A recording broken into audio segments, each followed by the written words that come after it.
આગળ સમાચાર સુરતથી કે જ્યાં એસબીઆઈ બેંકમાં 50 લાખની લૂંટ મામલે ક્રાઇમ બ્રાન્ચને મોટી સફળતા મળી છે।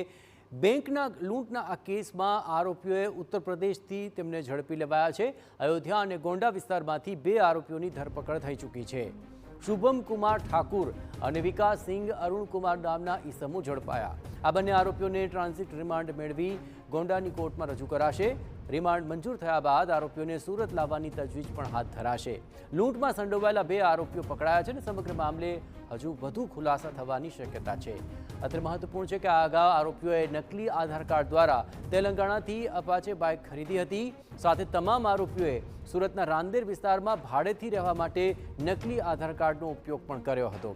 જોકે હાલ લૂંટમાં સંડોવાયેલા 2 આરોપીઓની ધરપકડ થતાં રિમાન્ડ મેળવી તમામને સુરત લાવવા માટેની કાર્યવાહી હાથ ધરાઈ છે।